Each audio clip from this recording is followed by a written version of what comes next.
Hello student. अभी जो हमारा वीडियो था उसमें कुछ टेक्निकल फॉल्ट के कारण हमारा वीडियो बीच में ही ब्रेक हो गया। तो एक हमारा वो वीडियो होगा और उस वीडियो के आगे के क्रम को हम इसमें पढ़ते हैं। तो अभी हम लोग बात कर रहे थे कि हमारा सेल प्राइसिंग है, ये दो प्रकार का था।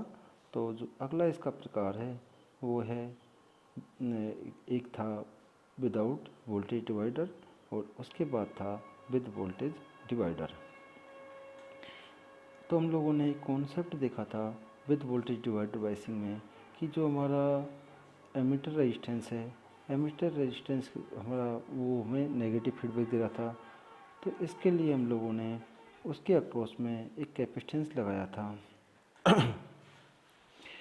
कि हमारे एसी के उसमें हमने नेगेटिव कैपेसिटेंस लगाया था। और एक चीज़ पर एक रिजल्ट ड्रॉ किया था कि to improve stability we use R E, but in AC R E provide negative feedback, so to remove the capacitance is used in parallel to RE.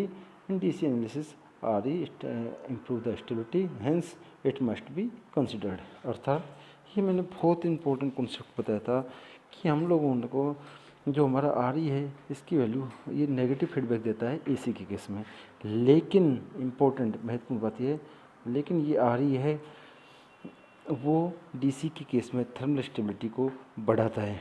इसलिए हम लोगों को जब एसी का एनालिसिस करेंगे तो आर ई की वैल्यू को आर ई के जो इफेक्ट इसको रिमूव करने के लिए हमें कैपेसिटेंस जो कि शॉर्ट सर्किट हो जाएगा, तथा जब शॉर्ट सर्किट हो जाएगा तथा हमें जब जैसे ही हम लोगों को डीसी की वैल्यू ज़रूरत पड़ेगी तो हमारा कैपेसिटेंस ओपन सर्किट हो जाएगा। तो हमारा जो इसमें दोनों कंडीशन हमारी फुलफिल हो जाएगी।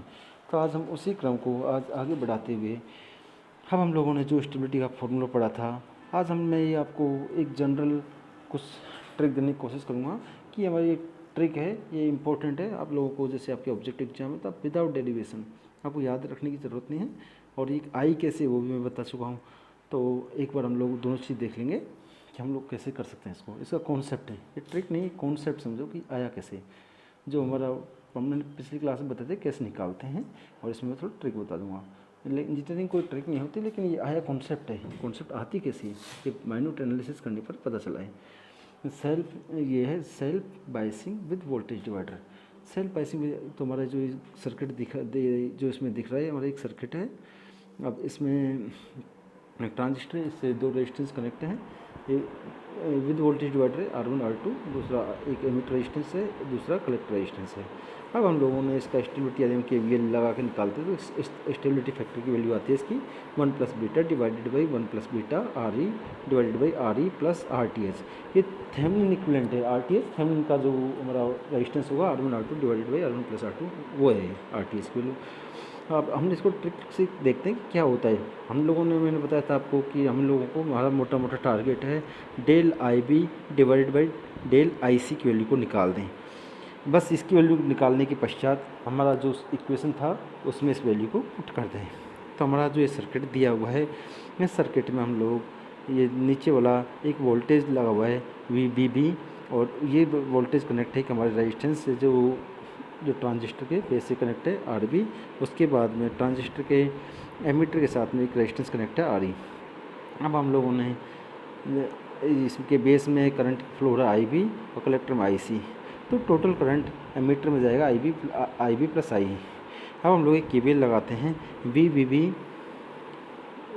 VBB माइनस VBE बराबर IB RB plus RE RB plus RC। अब इसकी वैल्यू को VB माइनस VB बराबर ये इसको अलग अलग कर लिया मैंने, और उसके बाद del IB upon del IC की वैल्यू निकालूंगा। तो इसकी वैल्यू आएगी माइनस की RC equivalent divided by RB equivalent. कहने का अब इसकी वैल्यू को मैं, जो हमारा फॉर्मूला था 1 plus beta divided by 1 minus beta, उसमें था del IB upon del IC, वहाँ पर इस वैल्यू को मैं पुट करूँगा तो हमारा ये पुट करने पर हमारा ये इक्वेशन हो जाएगी। अब इस इक्वेशन में सबसे महत्वपूर्ण चीज़ ये ट्रिक है, अभी मैं बता दूंगा। इसको ट्रिक भी और कॉन्सेप्ट है, इसको ट्रिक बोलना उचित नहीं होगा, एक कॉन्सेप्ट है। एस बराबर 1 plus beta divided by 1 plus beta R C equivalent divided by R V equivalent. तो आर सी इक्विवेलेंट क्या होगा हमारा total resistance in V V loop, हमारा टोटल रेजिस्टेंस होगा वी वी लूप में जिसमें आई सी की वैल्यू फ्लो हो रही है, आप ही समझ जाएगा आपको। और दूसरा है आर बी इक्विवेलेंट जिस वी वी लूप में जिसमें आई बी फ्लो हो रहा है, एक में आई सी फ्लो रहा था दूसरे में आई बी। अब देखते हैं इसको एक कॉन्सेप्ट लगाने की कोशिश करते हैं। ये हमारा अगला सर्किट है collector feedback biasing. Collector feedback biasing में हमारा आर सी जो हमारा सर्किट आर सी है रेजिस्टेंस, इसमें आई सी भी फ्लो रहा है और आई बी फ्लो रहा है। आई बी यहाँ पे दो पार्ट में टूट गया, आर एफ में आई बी की वैल्यू जा रही है। अब हम लोगों ने पढ़ा था कि जहाँ पे हमारा आई सी की वैल्यू फ्लो हो रही है तो 1 plus beta divided by 1 plus beta यहाँ तक आ गया।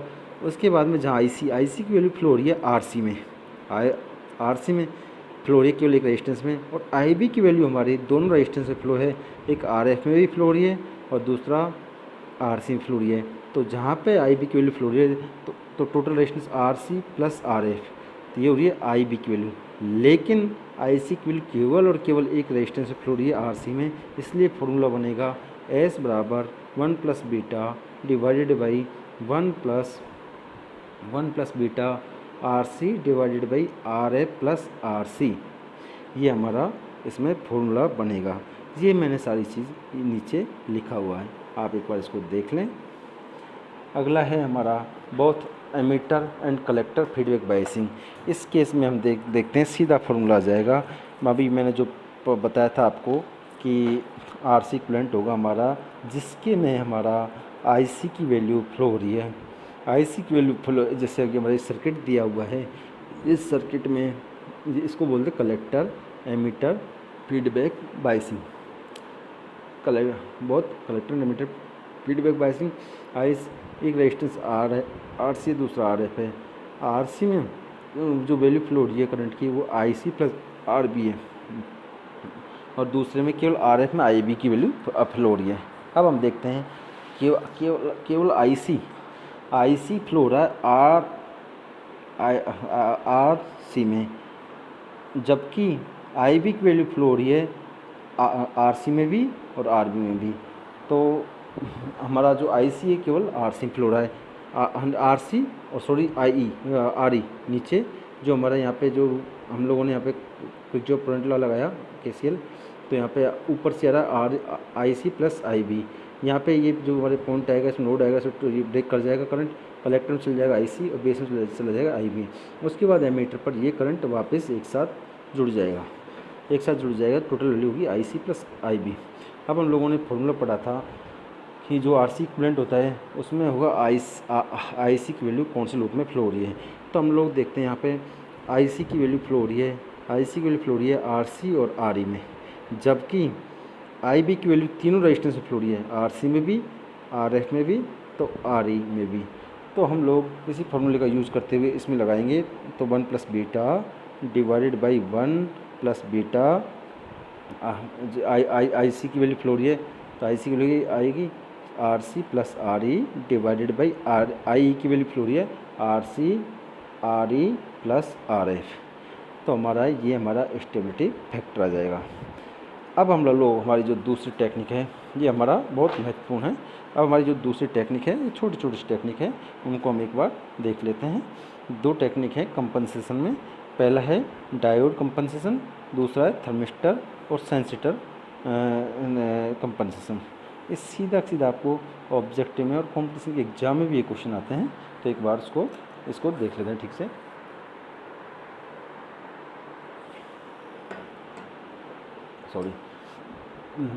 डायोड कंपनसेशन में हमें दो पार्ट में है एक तो है पहला है IC0, दूसरा है VB। तो IC0 वाला का एक इसको समझ लेते हैं, दूसरा समझ जाएगा आपको, सिंपल सा है। IC0 में क्या करेंगे कि मान लो हमारा ये दिया हुआ है, एक सर्किट दिया हुआ है। मान लो इसमें हम लोगों ने पहले डायोड नहीं था, पहले वाले सर्किट की बात कर रहा हूँ, इसमें डायोड नहीं था, तो हमारा IC की वैल्यू कलेक्टर करंट की वैल्यू होगी beta IB plus beta plus on IC0, ये इसकी वैल्यू होगी। लेकिन यदि हमारे यहाँ पर डायोड है तो डायोड के अंदर इसमें एक रिवर्स डायरेक्शन में करंट जाएगा, उसको बोलते हैं I0, reverse saturation current diode में। ये इसकी जो दिशा होगी ये N से P ना होकर P से एन होती है। ये इसकी पीछे दिशा जो होती है उसकी दिशा एन से पी की तरफ रिवर्स डायरेक्शन में होगी, इसलिए रिवर्स सैचुरेशन करंट है और ये टेम्परेचर के ऊपर डिपेंड करता है। अब हम लोगों ने जो हमारा बेस पर एक नोड है उस पर एक करंट आ रहा है, एक हमारा जो आई बी है, आई बी की वैल्यू होगी I1 माइनस I0। I1 यहाँ पे कैसे लगाएंगे तो उसकी आई बी की वैल्यू निकलेगी I1 माइनस I0। अब इस आई बी की वैल्यू को जो हमारा इक्वेशन है पहली वाली उसमें इसको पुट कर देंगे। इसको पुट करने पर जैसे जैसे हम टेम्परेचर इंक्रीज करेंगे I0, टेम्परेचर इंक्रीज करेंगे तो I0 की वैल्यू इंक्रीज होगी and this I0 will decrease IB, और ये हमारे IB को डिक्रीज करेगा, हैंस IC ऑल्सो डिक्रीजेज। तो ये हमारा एक कैसे थर्मल कंपनसेशन होगा उसको हम लोग इससे देख सकते हैं। दूसरा हमारा एक सर्किट दिया हुआ है, दूसरा एक सर्किट दिया हुआ है, यहाँ पर हम लोगों ने डायोड को एमीटर पर कनेक्ट किया है और एक स्मॉल रेजिस्टेंस है और इस डायोड को फॉरवर्ड बायस में करवाने के लिए एक वोल्टेज लगाया हुआ है VF, इसको फॉरवर्ड बायस में। अब हम लोग यहाँ पर भी हम एक KVL लगाते हैं, यहाँ पर भी हम एक KVL लगाएंगे तो KVL इन VB लूप, तो इसमें होगा हम इसका इक्विवेलेंट निकाल लेते हैं, इसका जो पीछे वोल्टेज डिवाइड लगा के इसका इक्विवेलेंट निकाल लेते हैं। तो VTH माइनस VB बराबर IB RTH, इसकी ये वैल्यू आ जाएगी। जैसे जैसे हम temperature increases then VB changes, जैसे टेम्परेचर इंक्रीज करेंगे तो VB की वैल्यू चेंजेज होगी और VB चेंज होगा then IB also changes, but now diode compensate then VB as temperature increases, VB changes with same amount as VD, जितना same amount जितना VD change होगा उतना ही VB चेंज होगा and both will nullify the effect of time temperature, both nullify the effect of temperature. अब इस चीज़ को हम लोग यहाँ पे ये चीज़ हमने लिख दिया है। दूसरा है हमारा थर्मिस्टर एंड सेंसिटर कंपनसेशन, इसमें हमारा ये मटेरियल टेम्परेचर सेंसिटिव, और जो थर्मिस्टर होता है इसमें नेगेटिव टेम्परेचर कोफिशिएंट होता है और सेंसिटिव होता है इसमें पॉजिटिव टेम्परेचर कोफिशिएंट होता है। ये आपको सीधा ऑब्जेक्ट टाइप में पूछ सकते हैं। तो आज की यूनिट को हम लोग यहीं ख़त्म करते हैं। आपको यदि कोई भी डाउट हो तो एक बार कमेंट बॉक्स में एक बार लिख दें और आप लोग उससे बाकी का मैं आपको रिप्लाई कर दूँगा, ठीक है। ये इसमें ऑब्जेक्टिव और सब्जेक्टिव के हिसाब से बहुत महत्वपूर्ण है, इसको आप ठीक से देखें और इसको इन दोनों लास्ट के वीडियो को देखने से पहले शुरू के जो वीडियो हैं उनको लगातार देखें कि ताकि क्रमबद्ध तरीके से चलता रहे, ठीक है। तो थैंक यू।